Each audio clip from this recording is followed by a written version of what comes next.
This video will step through how to download the drivers and install the drivers for the Legend series and the Zing series.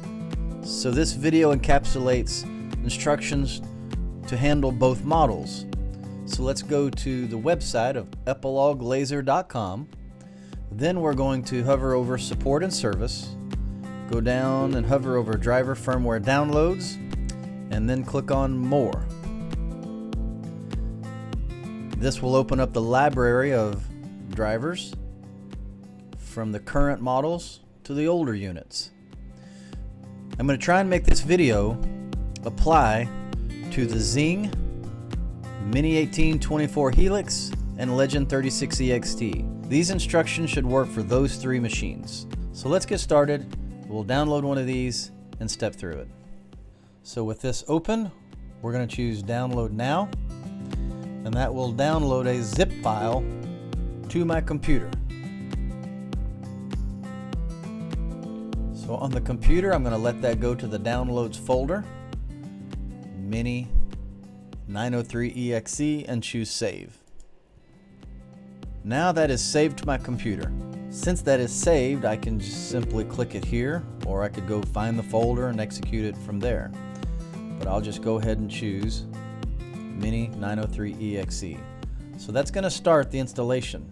And to begin the installation, it opens up attention to the WinZip self-extractor.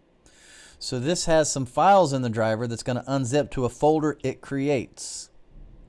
Therefore, we'll click on Unzip. So that's going to unzip all of those files to this particular folder. Several files there. 14 files were unzipped. Now we'll successfully click OK. And then that's going to begin the further installation of trying to go find the printer, find the laser. The laser thinks it's a printer. So it thinks it's going to go find it here, but it won't.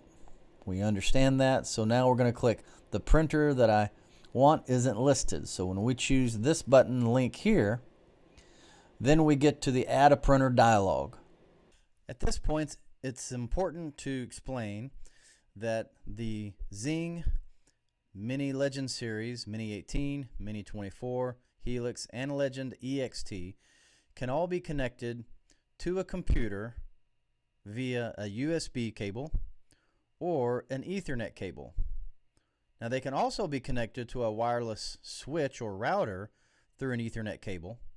So you could run a cable going from a router to the back of the laser and then have the computer configured correctly to run that through the wireless. However, traditionally, what comes with the EPILOG system is a USB cable and a crossover Ethernet cable. The crossover Ethernet cable is what you will use to go directly from the computer to the laser. And that'll be considered a local printer on that computer. So this is where we'll start, is by clicking Add a Local Printer and choose Next. Now I'm going to click on Use Existing Port for a moment, and I want to talk about USB.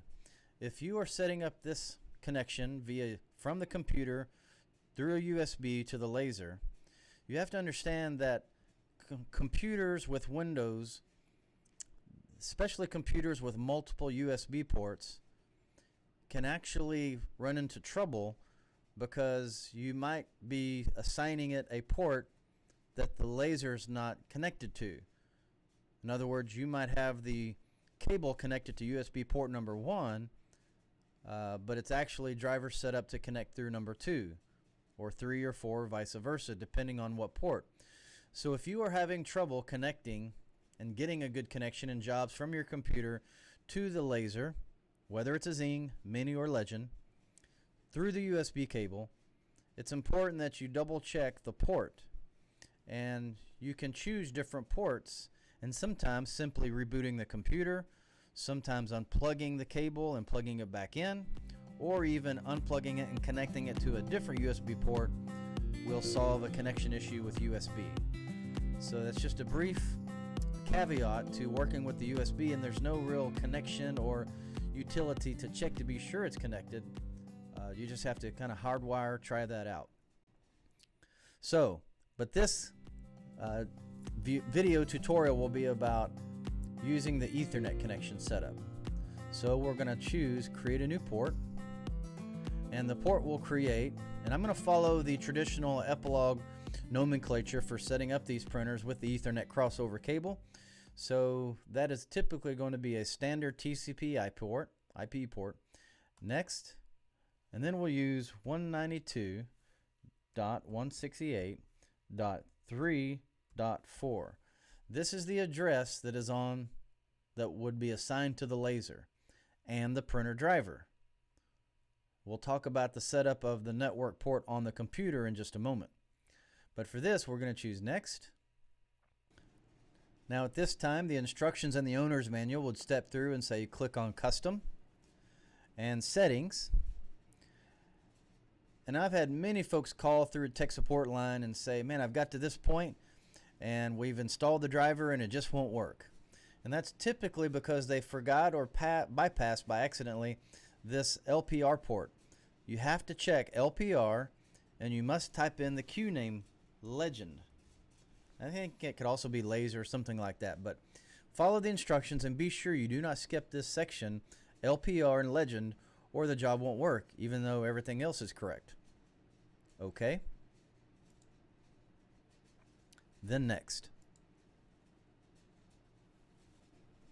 So now once this install driver comes up, it says to install the driver from the CD.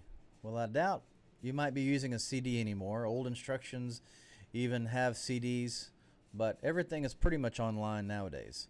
So have disk is really the way to go. So we're going to choose have disk, even though it's on the disk of the hard drive download and not a CD disk.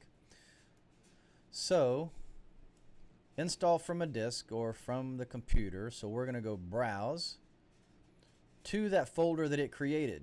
So remember that folder it created that we unzipped, it's from the C drive, and it created this folder called Mini Helix driver, and this is the driver to use here. So we'll select this and say open, and now we can say OK and Next. And if you've had it installed before or you messed up and want to try it again, just tell it to replace the driver and say Next. At this point you could rename the driver. For example, we might call this one Helix. You might even put the wattage in there, 60 watt. Doesn't really matter what the name is. You could name this anything. At this point we can say Next. Then the instructions would say do not share. And we have successfully added the Helix 60 watt. And we can choose to set this up as our default printer or not. Here I'm just going to choose Finish. Close down my Explorer, and we're back at the website. So that Helix is now installed on my computer. Now let's check to see where that is located. So on the computer, you're going to go to your printers and faxes folder in the control panel. So we'll go to Windows Explorer, and then we'll type in Control Panel. So at the Windows Control Panel, we want to find the printers and faxes area. So that's going to be hardware, sound, view devices, and printers. So we will scroll down to our printers and scanners. I'm using Windows 11. For now, Windows 11 looks like this, so we'll choose printers and scanners. And then here, out of all of our printers, we see that my printer is the Helix 60 and it made it default. So that is now successfully installed as a printer on my computer. So congratulations on getting that installed. We'll make another video on how to troubleshoot the connection to the machine to be sure you can get jobs to the laser. But for now, that ends this video. Thank you.